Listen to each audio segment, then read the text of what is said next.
마켓 리더에게 듣는다 시간으로 이어가 보겠습니다. 오늘 저희가 들을 리더는요. 유니스토리 자산운용의 김장열 본부장입니다. 어서 오세요. 안녕하세요. 반갑습니다. 네, 반갑습니다. 또 오랜만에 나와주셨는데 네. 오늘은 저희가 점검할 이슈가 있습니다. 화면으로 네. 주제부터 공개할게요. 오늘 주제는 애플이 비전 프로를 공개합니다. 국내에서 수혜주 있을지도 궁금하고 이 비전 프로가 도대체 뭐길래 이렇게 관심을 갖는지도 정리를 좀 해보도록 할게요. 자, 우선 애플의 MR 헤드셋이죠. 비전 프로. MR 헤드셋 뭔지부터 좀 정리해 주실 수 있을까요? 네, MR 헤드셋은 VR, AR, 증강현실, 그다음에 가상현실의 네. 합작이다 이렇게 보시면 될 것 같아요. 그러니까 가만히 있을 때 VR 하면은 우리가 게임할 때 몰입하는 거잖아요. 네. 그러면 현실 세상하고 분리되는 건데, 그렇죠? 네. 근데 이제는 현실 세상 분리되지 않고 연결되게끔 만들었어요. 그래서 우리가 VR을 이렇게 보면서도 옆에 사람이 오면은 같이 느낄 수도 있고. 아, 이 MR이요? 그렇죠. 오. 같이 이렇게 대화도 하고 내 눈을 상대방이 볼 수도 있고 이렇게 통화가 이렇게 커뮤니케이션 되는 거죠. 그래서 기존의 VR에서 현실로 확장했다 이렇게 보시면 돼요. 그거를 흔히 했을 때 MR이라는 게 믹스드 됐다는 얘기거든요. 혼합 현실이라고 얘기하는 네. 건데. 근데 뭐 그렇게 해서 결국은 MR 헤드라고 얘기하지만 여기서는 비전 프로라는 개념으로 나왔죠. 비전이라는 게 보는 거잖아요. 그래서 우리가 컴퓨팅하는 걸 데스크탑에다가 노트북에다가 휴대폰 모바일이 컴퓨팅 된 거잖아요. 네. 근데 집에 들어오면은 집에서 모든 컴퓨팅할 수 있는 기계를 공간에서 내가 1000인치 500인치, 1000인치 모든 공간을 내가 컴퓨팅하는 작업을 하겠다는 얘기예요. 그러니까 TV도, 그다음에 모니터도, 그다음에 컴퓨터도 모든 것이 내 눈에 다 들어온다. 이런 얘기가 되는 거죠. 그럼 공개 후에 반응은 좀 어땠어요? 이렇게 엄청난 그 공간 컴퓨터라는 컨셉을 네. 아주 잘 잡았잖아요. 그렇죠. 그래서 모든 기술, 가능한 자기네 기술을 다 투입했어요. 5,000개의 특허를 해가지고 이게 뭐 가격이 나온 가격이 한 400만 원, 500만 원, 비싸요. 400만 원, 500만 원 정도로 틀어놓고 엄청난 특허를 해가지고 우리가 없던 기술, 있는 기술을 다 때려박았거든요. 네. 그런데 좀 미진한 게 있겠죠. 그 그래서 정도면 반응 좋아야 되는 거 아닙니까? 그렇죠. 기술적으로는 좋았을 것 같아요. 그러니까 매니아들 또는 게임하는 사람들, 그 다음에 애플에 대해서 보통 많은 좋아하시는 분들을 봤을 때는 뭐 가격이 좀 비싸긴 하지만은 나는 살 수도 있겠다 이런 개념이 한 주류가 있는 반면에 우리는 그 애플 매니아만 위해서 애플 주식을 바라보는 건 아니니까. 아쉬운 점이 뭐냐? 가격이 비싸다. 아까 4, 500만 원. 네. 그러니까 3,500불인데 3,500불이 뭐냐면은 TV 1,500불, 1,500불, 그 다음에 노트북 1,000불, 그 다음에 폴더블 펄 1,000불 하면은 네. 이게 3,500불이거든요. 그러니까 폴더블, 노트북, 그 다음에 TV를 TV 까지. 다 합친 가격인 거예요. 그러니까 그 정도 이상의 어떤 확실한 끌어당기는 게 있어야 되는데 끌어당기는 게 있는데 문제는 이게 안경 끼는 거죠. 고글. 안경 끼는 거잖아요. 네. 덥잖아요. 그렇죠? 그다음 어떻게 되는지 아직은 껴보지 못하죠. 내년 초에 나오니까. 그러니까 이게 좀 불편한 게 있는데 우리가 봤을 때 신제품의 혁신이라는 거는 저 100명이 있으면은 한 2.5명, 두세 명, 100명에 두세 명에 해당되는 열광하는 혁신가를만 위해서 시장이 존재하는 게 아니고 그렇죠. 한 100명에서 한 10명, 15명 정도까지 확대되는 시장으로의 가능성을 봐야 되거든요. 그럴 때는 와우한 팩터가 물론 가장 중요하지만 와우한 팩터는 분명히 있었거든요. 근데 조금 아쉬웠던 두 가지가 있는 거죠. 뭐냐? 가격. 우리가 살 수 있느냐? 네. 그 다음에 또 하나는 불편한 점이 없느냐. 편의성 측면에서는 좀 아쉬운 거죠. 이게 얼마나 무거운지도 모르겠고 더운 여름날 그다음에 앵커님은 안경 안 쓰지만 안경 낀 사람들은 어떻게 하느냐. 너무 불편해요, 이 그렇죠. 안경이. 물론 안경을 지원한다 하더라고요. 네. 렌즈를 따로. 그럼 또 돈 들겠죠. 그쵸. 그러니까 여러 가지 측면에서 봤을 때 생산성, 게임을 하다든지 무슨 시뮬레이션 하는 사람 입장에서는 굉장한 거 집에 갖다 놓고 또 집에 안 갖다 놔지죠. 공원에서도 혼자 세상에 빠져서 이렇게 할 그죠. 수도 있고 다 좋은데 가격과 그걸 얼마나 활용할 거라는 측면에서는 이게 제목이 비전 프로잖아요. 네. 그러니까 비전 프로가 내년도 나오는 생산은 내년 초인데 비전 프로가 이름이 명명이 됐다고 해서 마케팅 측면에 강조된 거고 비전 프로 다음에 뭐가 나올까요? 비전 엔트리 뭐가 나오겠죠. 그거 나올 때 진정으로 얼마만큼 시장성 있는가를 가늠해 볼 수 있어서 그 올해는 지나가야 되지 않을까 생각이 들다 보니까 주가에서는 아하. 좀 미직직하고 약간 갸우뚱한 반응을 보였다 이렇게 말씀드릴 수 있겠습니다. 제가 메타의 이 VR이었던 네, 것 퀘스트, 같아요. 메타 퀘스트. 네, 맞아요. 네네. 퀘스트. 그거를 집에 있어서 한번 써봤어요. 50만 원, 60만 원짜리 30만 맞아요. 근데 그거랑 가격 차이가 많이 나긴 하는데 네. 실제로 정말 무겁긴 하더라고요. 무겁고 이렇게 자꾸 흘러내리니까 눈 위로 다른 그 일반 생활 네네. 그 화면이 그냥 제 눈에 잡히니까 이번 거는 좀 그보다는 헷갈렸어요. 가벼울 건 같긴 해요. 원래 그 메타 그건 한 700g 정도 되거든요. 근데 이게 보통 보면 원래 목표는 한 300g 이하였는데 네. 이게 배터리가 뒤로 뺐잖아요, 외장으로. 그러니까 배터리 무게가 빠졌으니까 분명히 가벼울 것 같긴 한데 얼마나 가벼운지는 나와서 써봐야 알거든요. 일단 네. 뚜껑을 좀 열어봐야 뭐 무게라던가 이런 건 알 수 있지만 가격적인 부담은 안을 수 있다. 올해는 지나봐야 한다라는 부분도 저희가 그러니까 포텐셜은 네. 있어요. 포텐셜은 이게 세 가지 뭐 휴대폰 뭐 저기 아까 TV 이런 거 다 합친 거라 그랬잖아요. 그렇죠? 근데 그러면 고가 TV 같은 경우는 시장을 침투할 수 있거든요. 그러니까 LG전자, 삼성전자 같이 고가 TV는 영향이 있을 수도 있어요. 네거티브하게. 근데 뭐 한국의 수혜주는 딱히 큰 업체는 별로 없어요. 네. 왜냐면 여기 뭐 디스플레이라든지 그렇죠? 뭐 카메라 모듈 같은 거 있잖아요. 근데 일본 업체나 대만 업체가 하거든요. 아. 근데 한국 업체가 딱히 수혜가 별로 없어요. 그게 좀 아쉽네요. 아쉬운 거죠. 다음에 양산이 많이 되면은 뭐 LG 디스플레이나 LG 이노텍도 좀 더 LG 이노텍이 있긴 있는데 네. TOF 뭐 3D 모듈이 있는데 카메라 모듈이나 이런 큰 거 그게 아니다 보니까 임팩트가 지금 당장에 크진 않은 거예요. 그러면 애플도 오히려 주가가 하락했잖아요. 공개하고 나서. 하락다기보다 더 이상 못 올라갔다. 약간 빠지긴 했습니다만. 네. 사실 그래서 애플이 또 그러면서 비전 프로하고 맥 하면서 딴 얘기인데 거기 그 가능하게 한 이유는 그 광학 디스플레이가 중요하고 네. 그다음에 반도체 칩을 자기네가 개발했거든요. 반도체 칩이 두 개가 들어갔어요. M2 칩이라는 게 원래 있고 노트북에 들어가는 거, R1 칩이라고 R1 칩이 뭐냐? 눈동자 움직이는 걸 빨리빨리 인식할 수 있는 거네요. 눈을 트래킹하는 그 칩 같은 게 있는데 눈 깜빡이는 것보다 8배 정도 더 빨리 그걸 센싱하는 칩이 R1 칩이 있어요. 그런 것들은 다 그 자기네 기술력이 있는 거죠. 근데 이런 칩들이 개발하면은 인텔이건 다른 업체들한테 별로 오더를 줄 게 없거든요. 그래서 수혜는 TSMC라든지 이런 업체가 수혜예요. 네. 그래서 한국 수혜는 강제가 없는 거죠. 그래서 그냥 그러고 말았다. 하지만 이것이 포텐셜이 있죠. 네. 뭐 전 세계 그 TV 중에서 한 5천만 대는 고가 TV인데 삼성하고 LG가 70% 갖고 있는데 네. 고가 TV 한 3,000불, 2,000불 되는 거는 이거 들어오면은 TV 안 사고 집에서 혼자 사는 사람들은 이거 끼고 있을 수 있거든요.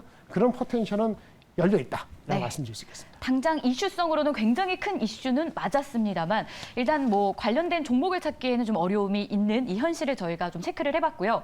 자, 이번에는 저희가 시장 흐름도 한번 점검을 해보겠습니다. 이번 주는 FOMC 영향권에 진입된 시장이고 뭐 일단 FOMC에서는 동결이 우세한 상황이에요. 그런데 이게 끝나고 나면 시장이 좀 쉬어갈 수 있다라는 전망이 나오고 있더라고요. 네. 향후 전망. 동결될 수도 있고 인상할 수도 있어요.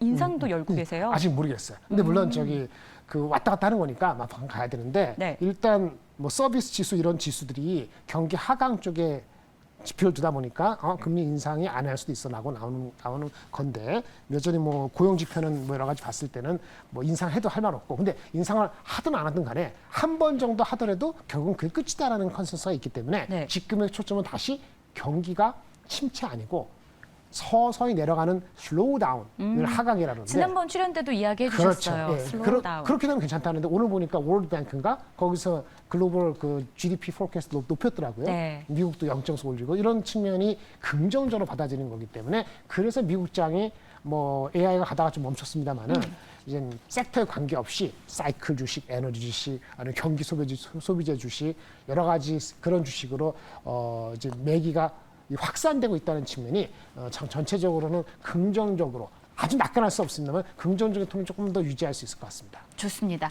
한 가지 더 점검을 하겠습니다. 사우디가 원유 감산을 발표했습니다. 이번 주에요. 그래서 국제유가도 다시 한번 좀 하락 구간에서 오르는 느낌도 나타내고 있고 이게 좀 정유주에 반영되는 걸까요? 정유주도 이번 주 흐름이 나쁘지가 않아요. 그런데 국내 물가 좀 다시 들썩일까라는 연관성 이야기가 나오더라고요. 물가까지 좀 정리해 주실까요? 유가가 감산을 했습니다만은 아마도 그 드라이빙 시즌 때문에 유가는 떠빠지진 않을 건데 중국이 경제 성장이 빠르지는 않단 말이에요. 네. 예, 그래서 전체적으로는 한계는 있을 것 같아요. 유가가 뭐 78불, 80불 이렇게 올라가지는 못하기 때문에 아마 70불 전후로서 그냥 시속 게임으로 드라이빙 시즌을 간다면은 한국의 물가의 원자재 수입 개념에서 뭐 추가적으로 그렇게 두려워할 정도로 어떤 이슈가 되지는 않을 거로 보기 때문에 네. 큰 임팩트는 없을 것으로 저는 그렇게 보고 있습니다. 그러면 이 사우디 원유 감산 발표 자체를 이슈성으로 단발성 재료로 보자. 경기가 내려간다고 생각하니까 좀 이제 방어를 하려고 한 건데 아하. 그 러시아도 뭐 어떻게 다른 조치를 할 수 있는 것도 아니기 때문에 걔네들은 참 전쟁을 수역하려면 계속 팔아 제껴야 되거든요. 네. 그렇기 때문에 감산을 더 확대한다든지 이럴 수는 없는 상황이기 때문에 경기 지표가 중국이 엄청나게 안 좋게 나오면 모르겠습니다만은 우리가 예상하는 정도 나온다면은 그냥 이 정도 70달러 유지하는 정도로 올 가을까지 가지 않을까 이렇게 보고 있습니다. 좋습니다. 자, 이번에는 시장 큰 그림에서 넘어가서 종목들 섹터로 들어가 보도록 할게요. 어쨌든 시장 안에서 가장 핫했던 것, 네네. 상반기에서 1등 공신을 꼽으라면 그건 사실 2차전인데. 2차전지 연초에 정말 강했고요. 오늘도 세네. 네. 예. 그리고 또 최근에 반도체주가 정말 AI죠. 강했잖아요. 제가 네. 원했던 대답은 사실 네. 이거였는데 반도체주 대형주랑 중소형주가 좀 갈리는 느낌도 들어요. 네, 그렇죠. 뭐 대형주하면 당연히 삼성전자, SK 네. 하이닉스일 것 같은데 어디가 더 투자 매력 있어요? 사실은 5월 중순에 그 엔비디아 이슈가 없었으면은 한 5%다 빠졌을 거예요. 그래서 사실은 다행인 거고요. 그런데 이제 숨고르기를 할 수는 있어요. 네. 그런데 대형주하고 중소형주 봤을 때 대형주 삼성전자 하이닉스가 여기서 5% 10% 이상 안 빠진다는 전제를 깔아야 되고요. 그 전제는 엔비디아가 고점에서 10% 이상 안 빠진다는 전제를 깔게 되고 나서 중소형주를 봐야 되거든요. 그리고 중소형주를 보는데 삼성 하이닉스가 투자를 많이 하는 게 아니기 때문에 네. 잘 골라야 돼요. 그래서 후공정 장비하고 커버가 잘 안 되고 있는 종목 중에서 마진이 향후에 늘어나면서 새로운 고객이 추가될 확률이 높은가? 새로운 고객이 추가될 확률, 마진이 높아질 확률을 애널리스트 커버를 많이 안 하기 때문에 숨겨져 있거나 아니면 그래서 주가가 올라가는데도 왜 올라가는지 잘 모르는 거. 이런 한 세 가지 종목 조합된 후공정 이렇게 섞어 있거든요. 네. 우리가 많이 하는 종목들이 몇 가지 있어요. 지금 작은 종목 말씀드리는데 뭐 HPSP 이런 것도 있고 그다음에 넥스틴 이런 종목도 있고 몇 가지 있는데 우리 아는 종목들을 많이 커버하니까. 네. 근데 말씀드리려는 건 저번에 말씀드린 뭐 SNS텍이라든지 그다음에 동진 세미캠 이게 포토 리지스터 이거 소재 업체고 뭐 이런 종목들 또는 후공정에서 하나마이크론 이건 하나마이크론은 하이닉스가 후공정 패키징 테스트를 아웃소스를 받는 거거든요. 이런 종목들은 커버가 잘 안 돼요. 커버가 안 되는데 분명한 거는 지금보다 내년도에 그 예측이 더 높아져요. 마진도 좋아지고. 네. 그래서 올해 23년 기준으로 밸류에이션이 비싼데 점점 갈수록 여름에서 가을 가면서 여름이죠. 8월에서 9월, 10월 갈 때 회사의 변화가 투자가들한테 드러날 가능성이 높은 회사가 8, 9, 10입니다. 그때 안 드러나면 이 주식 보지 마세요. 세 가지 하는 게 SNS텍, 동진세미캠, 그다음에 하나마이크론 정도인데 리포트 잘 안 나와요. 네, 그래서 그런 종목들의 흐름은 좀 더 내년을 바라보는 입장에서는 플러스 알파가 될 수 있다. 이거는 삼성전자 하이닉스가 엄청나게 뭐 새로운 투자를 많이 안 해도 네. 클 수 있는 종목이기 때문에 일반적인 전공종 종목하고 다르기 때문에 그래서 사실은 어느 정도 알고 있죠. 어느 정도 알다 보니까 올해 기준으로 안 싼 거예요. 근데 올해 8, 9, 10월이 되면 내년 거를 땡길 수 있기 때문에 네. 그러니까 지금부터 공부하시거나 아니면 내려갈 때 잡으시면 되는데 이게 삼성전자 하이닉스가 주가가 5% 10% 빠질 때는 얘네들도 못 가는 게 정제고 삼성전자 하이닉스가 5% 10% 빠지는 건 엔비디아가 10% 빠지면 삼성전자 하이닉스 못 간다기 때문에 네. 같이 연관되기 때문에 엔비디아가 어디까지 갈 수 있냐를 잡고 바라봐야 되는 거죠. 어쨌든 삼성전자, SK 하이닉스에 대한 의존도가 다른 업체들보다는 좀 덜한 낮다. 거죠. 예, 그래서 내년까지 길게 보고 갈 수 있다. 이들의 움직임, 그러니까 대형주들의 움직임하고는 별개의 가능성이 높기 때문에 SNS텍, 동진세미캠, 하나마이크론까지 최선호주로 좀 꼽아주셨습니다. 그리고 또 여쭤보려고 했던 게 네. 바로 2차 전지였어요. 이들 기업들이 사실 뭐 연초에 굉장히 강했었고 최근 들어서 반도체주가 뜨면서 좀 쉬어가는 거지 오늘만 해도 말씀 주신 대로 강하잖아요. 그렇죠. 이들 기업에 대해서는 어떤 실제로 의견이세요? 조금 반등하는 게 있을 겁니다. 근데 봤을 때는 제가 2차전 전문가 아니기 때문에 그냥 카메라만 드리면은 이제는 하반기에는 저번에 말씀드린 것 같은데 그 셀 종목이 네. 더 우세하고 유사한 게 아니고 셀 셀 종목? 종목이 좀 어떤지 받을 수가 있어요. 셀 종목은 대표적인 게 LG화학, 네. SDI. LG화학이 조금 더 셀 종목은 LG 에너지 솔루션인데 LG 엔솔인데 LG 엔솔의 지분을 갖고 있고 화학의 다양한 쪽을 갖고 있는 LG 화학이 좀 어텐션 될 수 있다고 보여지고 음극재 제품, 음극재, 양극재도 괜찮을 수 있으면 음극재 관련되는 나노 신소재 이런 종목들이 눈에 들어옵니다. LG화학, LG엔솔. 엔솔을 갖고 있는 지분을 갖고 있는 모회사잖아요. LG 화학, 네. LG 화학이 좀 상대적 저평가됐다 저는 보거든요. 알겠습니다. 그 다음에 음극재, 전도체, 음극재 관련되는 CNT 도전제 관련된 회사에서 나노 신소재 이런 종목들이 조금 더 어텐션 되고 있습니다. 좋습니다. 자, 이렇게 해서 오늘 애플 관련된 이야기 그리고 시장 점검까지 해봤습니다. 유니스토리 자산운용의 김장열 본부장이었습니다. 고맙습니다. 네, 감사합니다. 네, 저희가 준비한 소식 다 전해드렸습니다. 저희는 내일 1시 40분에 다시 돌아오겠고요. 남은 시간도 매일경제TV와 함께해 주시길 바라겠습니다. 시청해 주셔서 고맙습니다.